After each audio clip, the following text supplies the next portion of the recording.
was your son, so this is after your son left the house, is whenever you left? About 3 months after. Okay.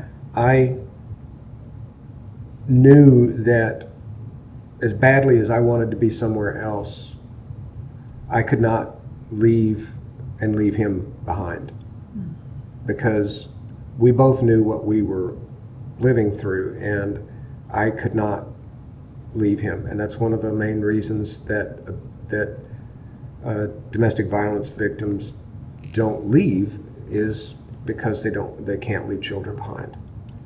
And so when he did find a way out, I got out about 3 months later. I didn't know about a lot about the severity of what he was facing, because he didn't tell me about it when we were still living under the same roof with his mother. He told me about it after we both had moved here to Austin. So again, I didn't know. One of the things that I had to work on, both in therapy and just in living and in my relationship with my son, was getting his forgiveness for the times that I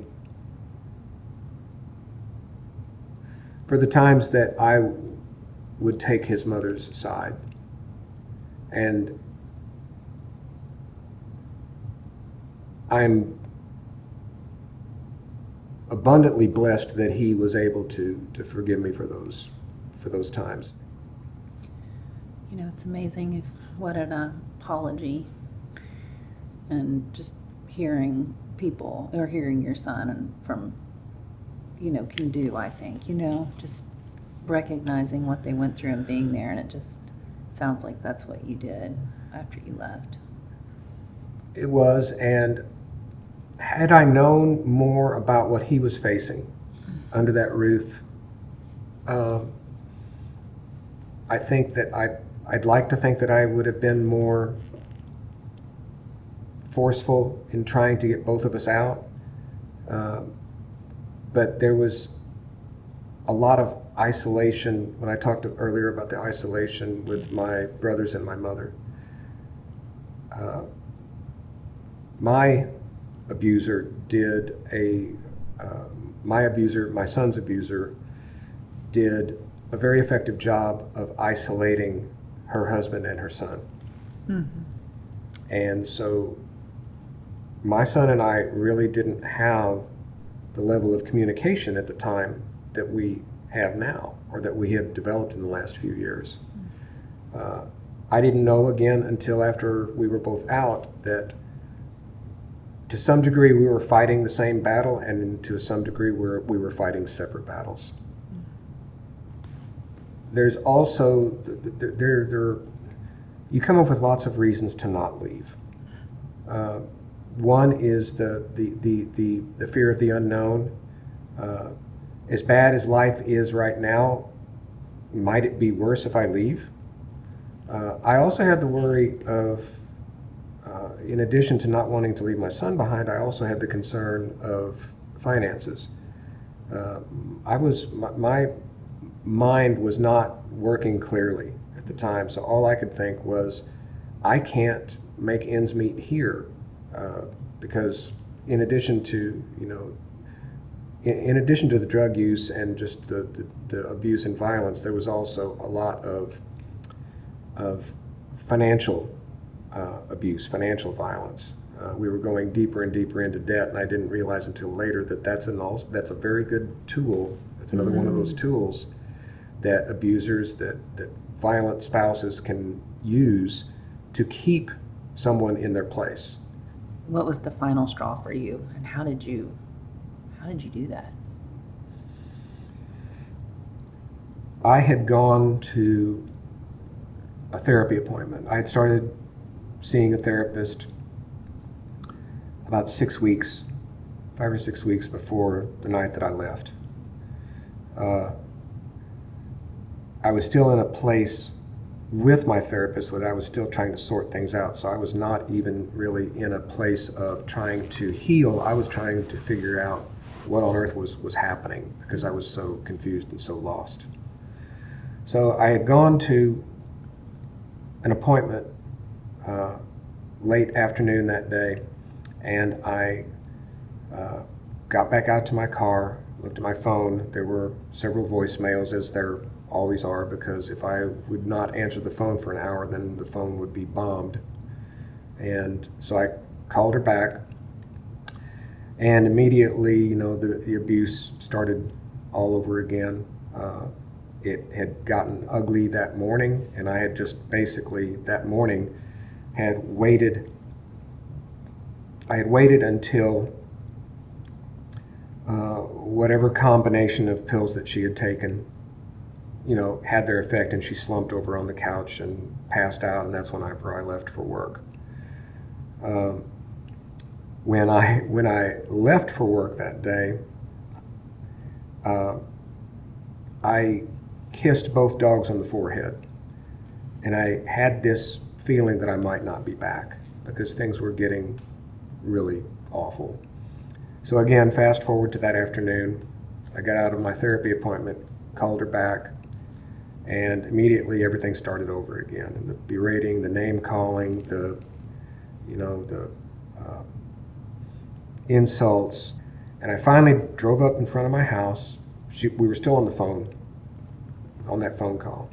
Drove up to the front of my house, walked up to the front porch, put her prescription on a table next to the front door, got back in my car, drove away, and said, "Your prescription's on the front porch, I'm not coming home." Hung up, so immediately the phone bombing starts. I drove around for, an hour and a half, maybe, trying to figure out what I was going to do.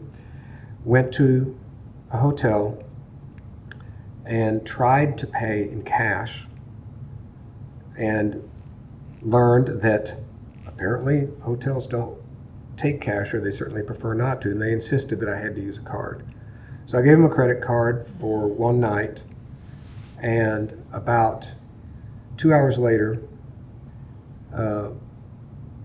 I got a phone call in my hotel room. Nobody knew I was there, I thought. But what she had done was looked through all of the credit cards, and we had a lot of them, and finally found the card that I had used, and figured out what hotel I was staying at, and called it. They put the call through. I didn't answer the phone. After the phone stopped ringing, I called the front desk and said, "Who was calling?" And they said, "We don't know her name." So as soon as I knew that it was a her, I already had figured it out.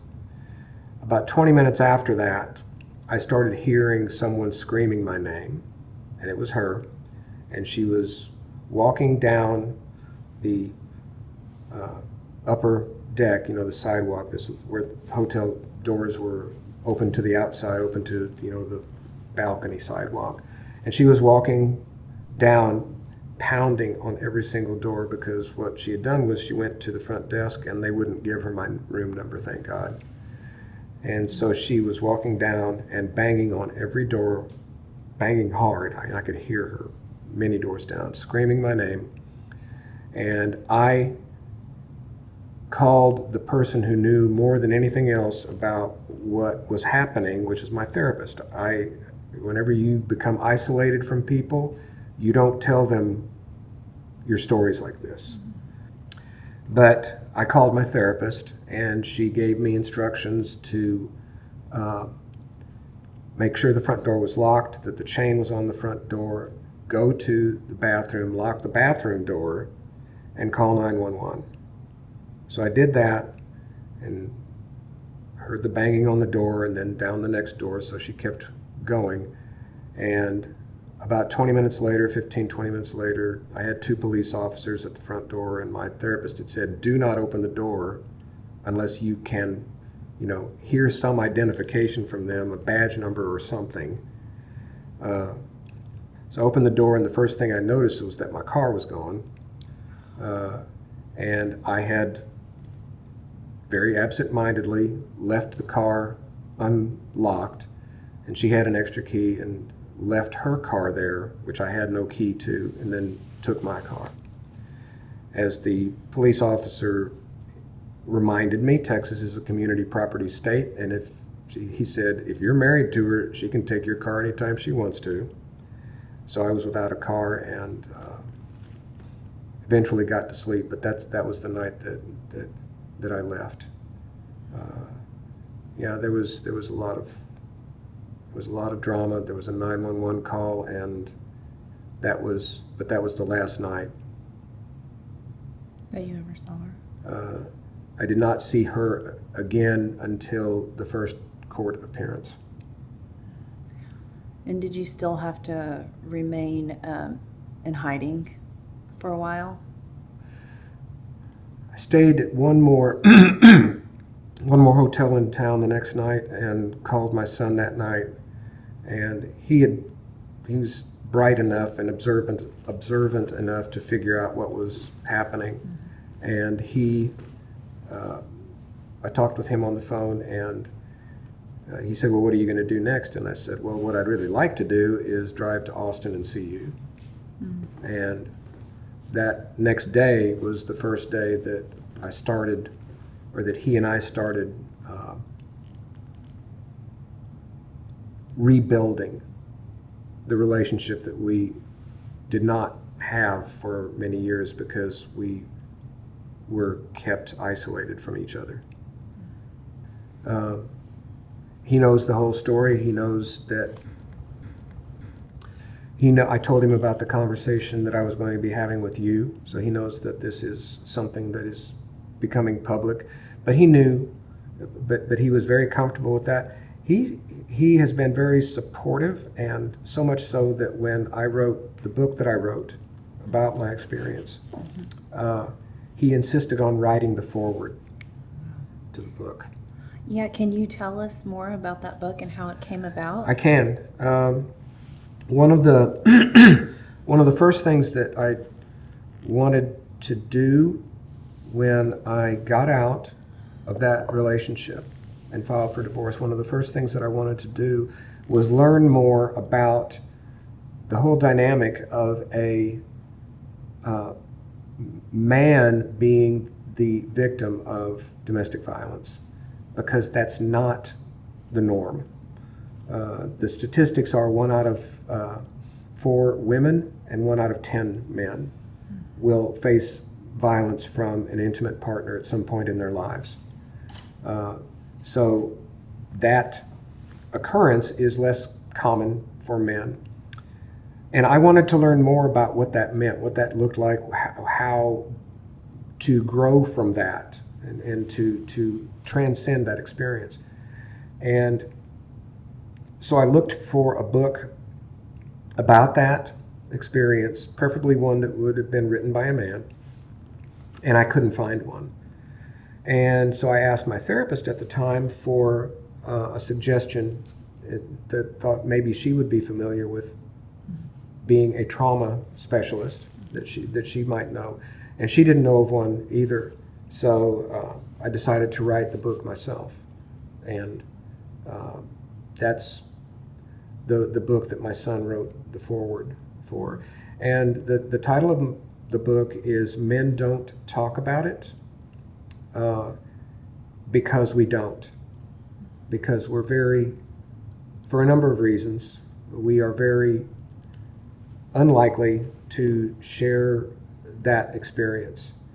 The reasons for that are many, but there are 3 that kind of stand out in my case, and I believe in the cases for other men, and truly for women too, but this is especially true for men. And the first reason of those 3 is shame.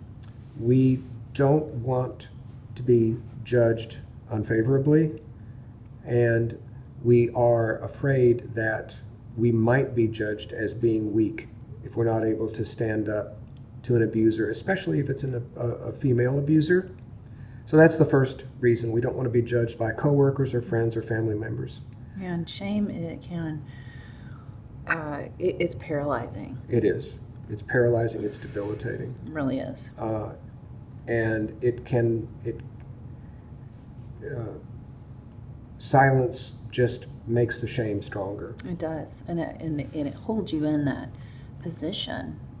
Yeah, and what you were just describing kind of relates to the second reason that men don't talk about it, that men don't talk about their experience with domestic violence or abuse of any kind. And that is the whole concept of toxic masculinity.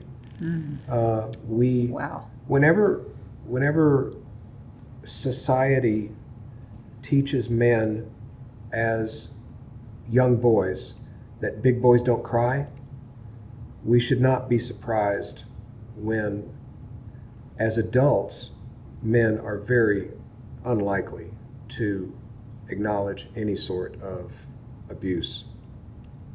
It's just not likely to happen. And again, big boys don't cry is something that young men learn from a very, very early age, and it sticks with them like Velcro, Well, it does. throughout their lives. Yeah, and to hold that in, and even the statistics on men that take their wives is much higher than women. Mhm. I mean, Yeah. holding all of that in, Right. every single emotion, and not to show it. It's got to be a very isolating place to be in. Yes, very isolating, very dark. The third reason that, at least in my case, and I believe in the case of many men who find themselves in the same situation, that men are unlikely to talk about these experiences,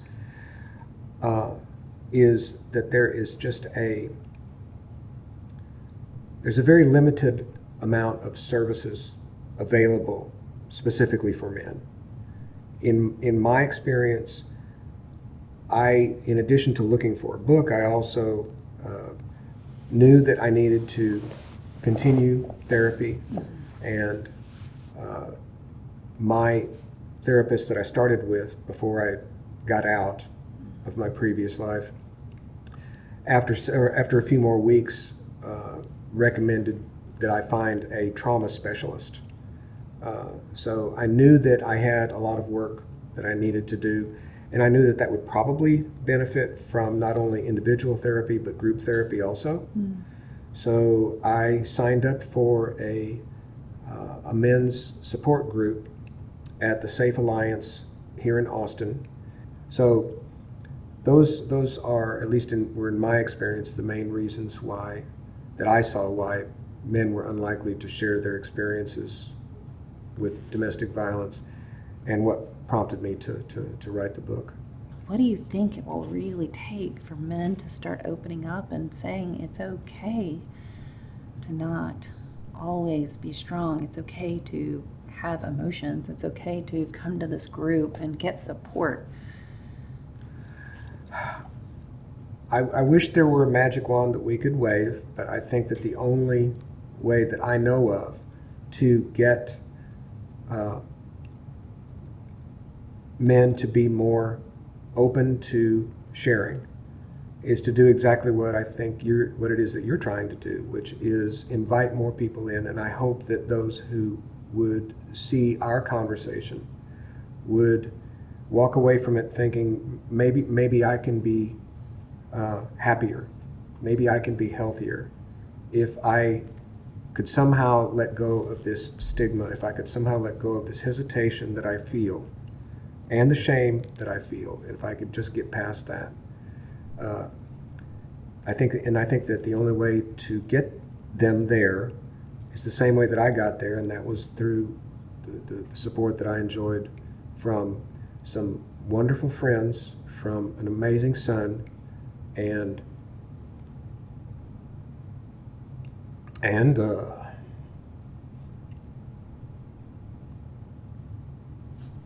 people who have just brightened my life.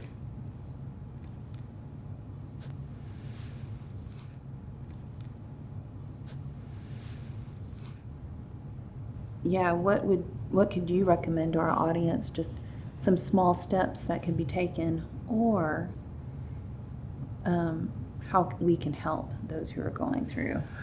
Well, The first suggestion that I would make is to do what was one of the very first things that I did, which is to call the hotline.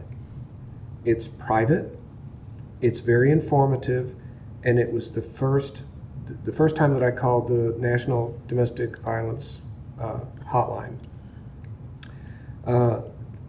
That first call that I made was also the first time that I realized that what I was experiencing was domestic abuse. It was domestic violence. I didn't put that label on it until then. I was still under the same impression, under the same gaslighting that this is the way all marriages are. And the problem was me. The problem was that I just wasn't tough enough to handle it. It wasn't until I called the hotline the first time that I realized, no, this is not normal. This is abuse. This is violence, and it's wrong.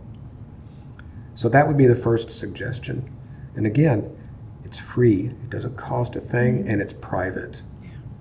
If someone is reluctant to share because they don't want to be judged, they're not going to be judged on that hotline. That's the first thing that I would recommend. The second thing I would recommend is find somebody close to you that you can trust and start telling your story to them. If you're not ready to tell your story to a professional, if you're not ready to share with a therapist just yet, that's fine. Find somebody that you know you can trust and share with them. And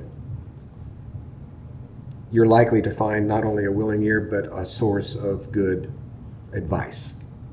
Yeah. How can myself or the audience, if we have somebody come to us and is going through domestic violence, how can we support that person? Start by being non-judgmental, because we can't fully understand where they are. Life is going to look a lot simpler to us. Of course, we can say, why don't you just leave this person? Well, if it were that simple, they'd already be gone. So we have to start, I think, from a position of understanding just how complex, how complicated, and how messy that person's life is. And rather than saying, well, just leave, the thing that we should do is listen. More than anything else, is to just listen. And for the person who's suffering, one of the other suggestions that I would offer is something that I did, but I didn't do it as soon as, looking back, as soon as I wished that I had. And that's, think of one of those people that you've been isolated from. And at some point go to them early in your recovery effort and tell them the story, because what will happen then, and what happened for me, is both of my brothers fully understood once I explained what was happening, to me and to Nick, to my son. They were extremely supportive and were thrilled to have us back in their lives. They stopped talking to me because I stopped talking to them. And once I jump-started that relationship, then that was another big source of healing for me. So one suggestion I would make to people who are suffering is, think of one of those people that you've been estranged from, that you've been isolated from for a long time, and make sure that you put them on your list of early contacts as well. That's great. It is just everything that you've told us today, from your story and how you overcame that, and how you've been able to recreate these beautiful relationships in your life and where you are now, is just so courageous. And being here today is too. And when we tell our stories, I do believe that we can help break that stigma. We can help others that are watching today, and your story has just been so powerful. I know that is the case, and we will have the hotline up there, and we will have your book, a link to your book. Super. And I just thank you for joining us today. Yeah, there's help out there. There is. There's help out there, and thanks to you and the people you're working with, there's one more source of help out there. So bravo to you and everyone you're working with. Oh, thank you. Thanks for having us. Thanks for being here. Thank you. Happy to. All right. Thank you for joining us today at Mend, and we will see you next time.